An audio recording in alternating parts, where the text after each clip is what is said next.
जनकपुरी विधानसभा में 24 ऐसे लोग चिन्हित हो पाए हैं जिन्होंने कुल मिलाकर 4,874 वोट काटने की एप्लीकेशनें दी हैं। मात्र 24 लोगों ने 4,874 वोट काटने की एप्लीकेशंस दी हैं और इन 24 का कहीं ना कहीं जुड़ाव भारतीय जनता पार्टी से साफ तौर पे नजर आता है।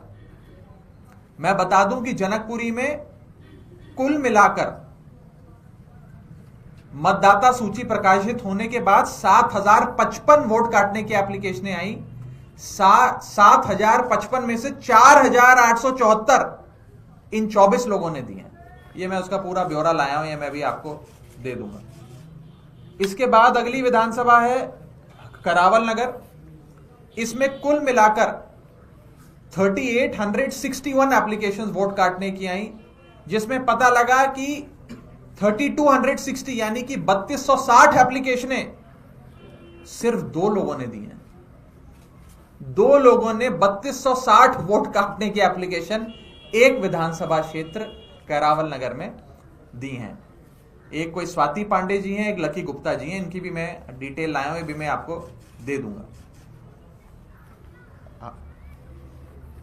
एसी नंबर 52 तुगलकाबाद, यहां पर कुल मिलाकर मतदाता सूची प्रकाशित होने के बाद 4,016 वोट काटने की एप्लीकेशनें आई, जिसमें से 2,435 वोट काटने की एप्लीकेशन मात्र 15 लोगों ने दी है। यानी कि 15 लोग मिलके 2,435 लोगों के वोट कटवाना चाहते हैं और ये 15 लोग वो हैं जिनके तार बीजेपी से जुड़ते हैं। फिर पालम विधानसभा, जिसमें 9 ऐसे लोग जिन्होंने 1,641 एप्लीकेशनें दी, ये वो 9 लोग हैं जिनके तार बीजेपी से जुड़ते हैं। हरिनगर, जहां मात्र 4 लोगों ने 637 एप्लीकेशंस दी वोट काटने की, इन 4 लोगों के भी कहीं ना कहीं तार बीजेपी से जुड़ते हैं।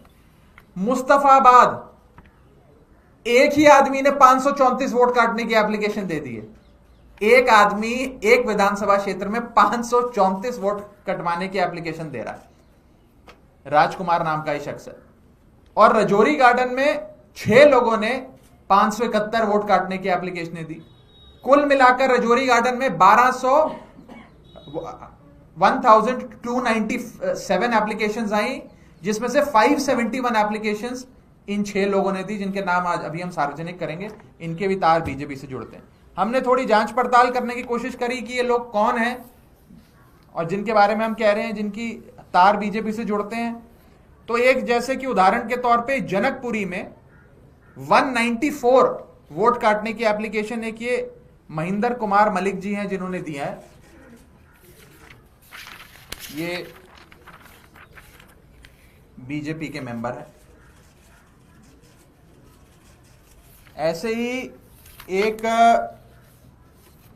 जनकपुरी में एक और हैं प्रिंस गर्ग जी, इन्होंने 50 एप्लीकेशन दी हैं, ये भी बीजेपी से जुड़े हुए हैं, इनकी मेंबरशिप डिटेल्स हैं।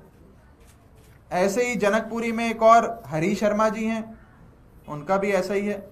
मुस्तफाबाद में मैंने जिन राजकुमार जी का जिक्र करा वो ये रहे बीजेपी के नेताओं के साथ।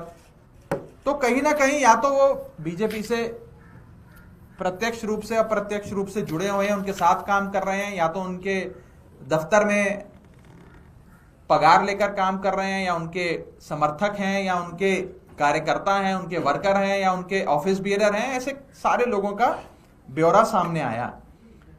समझ ये नहीं आता कि चुनाव 2 महीने बाद है, अब तो 2 महीने से भी कम रह गया।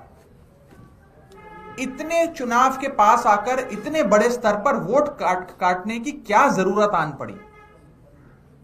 और ये जरूरत अभी जब इलेक्शन कमीशन ने खुद जोड़ने काटने का पूरा जो एक समरी रिवीजन का प्रोसेस था उसे हाल ही में जब समाप्त किया है, तो इतनी बड़ी तादाद में वोट काटने की क्या जरूरत आन पड़ी? जैसा कि मैंने बताया, इन 7 विधानसभाओं में 22,000 से ज्यादा मतदाताओं के वोट काटने के रिक्वेस्ट आ गई हैं, एप्लीकेशंस आ गई हैं। दूसरा, ये कौन लोग हैं जो इतनी बड़ी तादाद में वोट कटवाना चाहते हैं? अगर आप ये वीडियो YouTube पर देख रहे हैं तो हमारे चैनल को सब्सक्राइब कर बेल आइकन दबाएं, और Facebook पर देख रहे हैं तो हमारे पेज को लाइक करें। 8 मिलियन प्लस सब्सक्राइबर, आपके इस भरोसे के लिए बहुत धन्यवाद।